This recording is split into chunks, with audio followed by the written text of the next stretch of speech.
केजरीवाल की गिरफ्तारी को लेकर दिल्ली की सड़कों पर आज विरोध प्रदर्शन का दिन है। आप पीएम हाउस के घेराव का प्लान कर रही है तो वहीं बीजेपी सचिवालय कूच कर रही है। पुलिस की सख्ती हर जगह दिखाई दे रही है। बीजेपी कार्यकर्ताओं को रोकने के लिए पुलिस को पानी की बौछार यानी कि वाटर कैनन का भी इस्तेमाल करना पड़ा। उधर ईडी हिरासत से केजरीवाल की चिट्ठी पर भी सियासत गर्म है।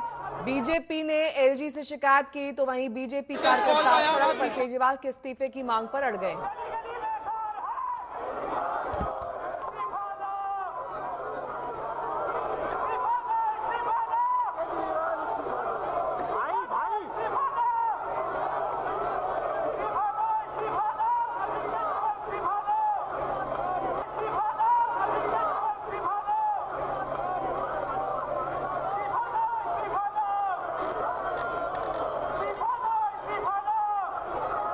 राम किंकर सिंह मेरे सहयोगी जुड़ गए हैं तमाम जानकारी के साथ।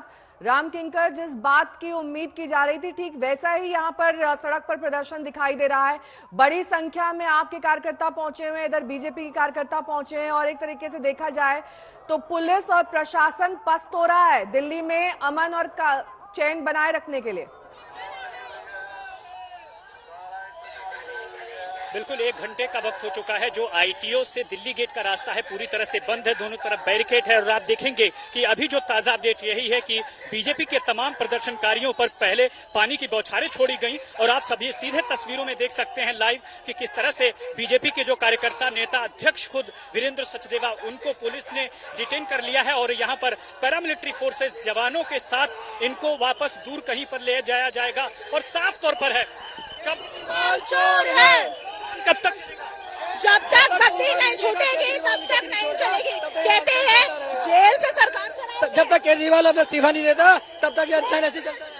देखा कि इस्तीफे की मांग को लेकर के जो प्रदर्शन है वो लगातार चल रहा है और इससे पहले अलग अलग मोर्चों पर बीजेपी ने लगातार जो है प्रदर्शन करके ये जतलाने की कोशिश की कि अमूमन आने वाले वक्त में भ्रष्टाचार के मुद्दे को वो किसी तरह से छोड़ना नहीं चाहते। और यही वजह है कि भ्रष्टाचार के मुद्दे को लेकर के वह आम आदमी पार्टी को घेरना चाहते हैं अलग अलग कोनों पर। और यही वजह है कि आपको दिखाई देगा आज सुबह 10 बजे से ही दिल्ली के तमाम सांसद जो 7 प्रत्याशी हैं वो दिल्ली के बीजेपी अध्यक्ष वो सभी यहाँ पर जुटे और प्रदर्शन किया। लगातार 1 घंटे तक ये प्रदर्शन का सिलसिला चलता रहा। जैसे ही ये बैरिकेड पर पहुंचे तो दिल्ली पुलिस ने बाकायदा अनाउंसमेंट के जरिए ये साफ तौर पर बताया और ये कहा आप आगे मत आइए क्योंकि अगर आप आगे आएंगे तो धारा 144 का उल्लंघन होगा। और दूसरी सबसे खास बात यही है कि इस पर भी बीजेपी के नेता नहीं माने और उन्होंने एक बैरिकेड पर चढ़ करके वो आगे चले गए। लेकिन दूसरा बैरिकेड अगर टूटता तो जाहिर तौर पर वो दिल्ली सचिवालय की तरफ जाता और यही वजह है कि वहां तक न पहुंच पाए। पुलिस को पानी की बौछार करनी पड़ी। लगातार पुलिस कहती रही कि आप आगे मत आइए। बावजूद इसके जो आप देख सकते हैं जो जत्था था वो लगातार चलता रहा। यही वजह है कि पुलिस को यहाँ पर हिरासत में लेना पड़ा। ये वो रास्ता है जो कि आईटीओ से दिल्ली गेट की तरफ जाता है। प्रदर्शनकारी चूंकि बड़ी संख्या में है लिहाजा आप देख सकते हैं कि पैरामिलिट्री फोर्सेस के जवान हैं वो यहाँ पर मौजूद हैं। आप ये बस कहाँ पर जा रही है, कहाँ लेकर हमें पता नहीं है, हमें अरेस्ट करके ले जा रहे हैं, पता नहीं है कहाँ जा रहे हैं हम लोग। क्या कहा है, कुछ बताया नहीं क्या जी? कुछ बताया नहीं कहाँ पर ले जा रहे? नहीं अभी तक नहीं बताया। आप लोगों का प्रदर्शन जो है इस्तीफे तक अभी आज सिमट गया या आगे भी चलेगा? ये चलेगा जब तक केजरीवाल रिजिग्नेशन नहीं देंगे तब तक ये चलता रहेगा। दिल्ली में युवा, दिल्ली के महिला सब लोग सड़क पे उतरेंगे और हम प्रोटेस्ट करेंगे। केजरीवाल को इस्तीफा देना ही होगा। अमूमन आप देखेंगे कि इस्तीफे की मांग एक एक कार्यकर्ता कर रहे हैं और सबसे खास बात यही है जो पानी की बौछार छोड़ी गई तो आपको लगता है कि ये जो आप लोगों का आंदोलन है कुछ मैसेज पहुंचा पा रहा है?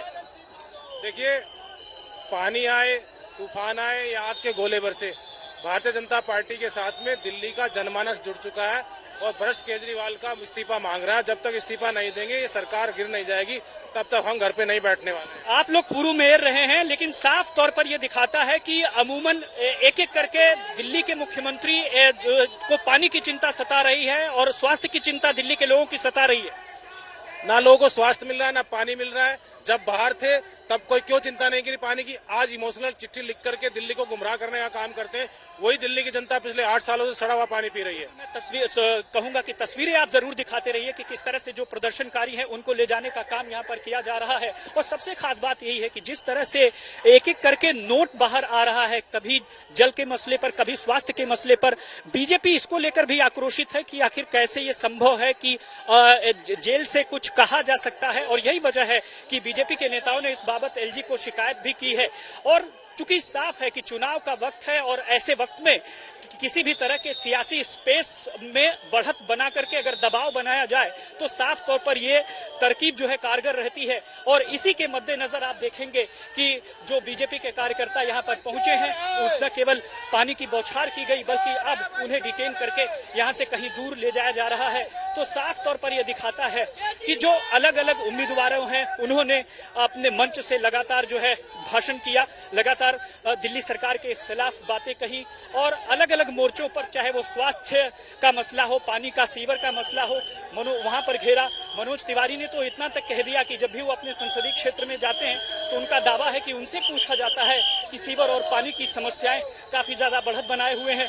लेकिन ये खास बात और है कि जब पहली बार एक नोट दिया था दिल्ली के जल विभाग को दिल्ली के मुख्यमंत्री ने, उसमें साफ तौर पर दिल्ली के लोगों के पानी और सीवर के बारे में चर्चा की थी और ये कहा था कि किस तरह से दिल्ली के लोगों को परेशान न हो इसके लिए बाकायदा वो काम करेंगे। और सबसे खास बात उन्होंने ये चिंता जताई थी कि गर्मियां आ रही हैं, पानी की कमी हो सकती है, लिहाजा इस कमी को पूरा करने के लिए, दूर करने के लिए वो लगातार चिंतित हैं। और इसी चिंता को उन्होंने जो है आतिशी से भी जाहिर किया था। और आप देखेंगे यहाँ पर काफी महिलाएं भी प्रदर्शन में शामिल हैं। तो साफ तौर पर अब जो ये पूरा का पूरा एरिया है नेहा, ये पूरी तरह से क्लियर करा दिया गया है और कुछ वक्त में यहाँ पर लगता है कि जो ट्रैफिक की स्थिति है वो भी अपने आप में ठीक हो जाएगी। बिल्कुल राम किंकर, सबसे ज्यादा परेशानी की बात यह है कि जिस आम जन की आप बात कर रहे हैं, उनकी समस्याओं की बात कर रहे हैं, उनकी समस्या तो इस प्रदर्शन से भी बढ़ती है ना। आसपास की पूरी ट्रैफिक व्यवस्था ठप हो जाती है। जिस पुलिस प्रशासन का इस्तेमाल बाकी चीजों में होना चाहिए वहां पर प्रदर्शन रोकने में लग जाता है। तो आपको ये भी तो ध्यान में रखना चाहिए। पहले आप गिरफ्तारी की मांग कर रहे थे, गिरफ्तार हो गए, तो आप इस्तीफे की मांग कर रहे हैं, इस्तीफे की मांग पूरी हो जाएगी तो आप कोई और मांग लेकर सड़क पर उतरेंगे। ये सब भी तो ध्यान में रखिए बातें। बिल्कुल, और आम लोगों को दोनों तरफ से दिक्कत है। अगर इस पूरे मसले पर जब हमने सवाल किया तो बीजेपी के लोगों का कहना था कि जो हमारा पूरा प्रदर्शन है वो एक रिस्ट्रिक्टेड एरिया में है। जाहिर तौर पर एक दिल्ली पुलिस को पहले ही बताया जा चुका है और उससे पहले ही रेस्ट्रिक्शन जो डाइवर्जन है वो पुलिस की तरफ से आ चुका है, लिहाजा आम लोगों को दिक्कत नहीं होगी। लेकिन साफ है कि जिसको भी नहीं पता था कि ये स्ट्रेच खुला है या बंद है, या जो इस बात को लेकर जागरूक नहीं था, उसे काफी दिक्कत और परेशानी का सामना करना पड़ा। तो साफ तौर पर यह दिखाता है कि कहीं न कहीं जब चुनाव का मौसम होता है और इस तरह की छोटी छोटी बातों पर प्रदर्शन और दूसरी तमाम चीजें होती हैं, तब जाहिर तौर पर जो आम लोग हैं उनको दिक्कत और परेशानी तो होती ही है। लेकिन अलग अलग राजनीतिक पार्टियों का अपना अलग अलग दावा है कि आम लोगों के लिए ही तो ये सारा कुछ कर रहे हैं। जहां पर आम आदमी पार्टी कहती है कि आम आदमी पार्टी आम लोगों का नेतृत्व करती है और दूसरी तरफ बीजेपी कहती है कि यही आम लोगों की जो है पानी और सीवर की समस्याओं का निदान नहीं हो पा रहा है। तो जाहिर तौर पर है आम आदमी केंद्र में है, लेकिन उस केंद्र में होने की वजह से भी जो दिक्कत है वो दिल्ली के आम जनमानस को भी है। चाहे चुनावी मौसम में प्रदर्शनों का सिलसिला तेज होने पर हो और चाहे गर्मी में पानी की जब कमी हो जाती है उनके संसदीय क्षेत्र में, तब जिस बात की कमी हो। तो यह साफ दिखाता है कि राजनीतिक पार्टियां अमूमन दावे तो अपनी तरफ से करती ही हैं कि उनका सब कुछ जो है आम आदमी के लिए केंद्रित है, लेकिन दूसरी तरफ आम जनमानस को तो परेशानी होती ही है। वो जो ऑफिस जाता है, वो जो रोज नौकरी पर जाता है, या फिर वो जो अपने काम के लिए रोजाना घर से निकलता है। तो साफ है कि कहीं ना कहीं आम लोगों को, खासकर दिल्ली के लोगों को जो आज ऑफिस में निकल रहे थे, उनको दिक्कत। बहुत बहुत शुक्रिया राम किंकर, तमाम जानकारी के लिए। आप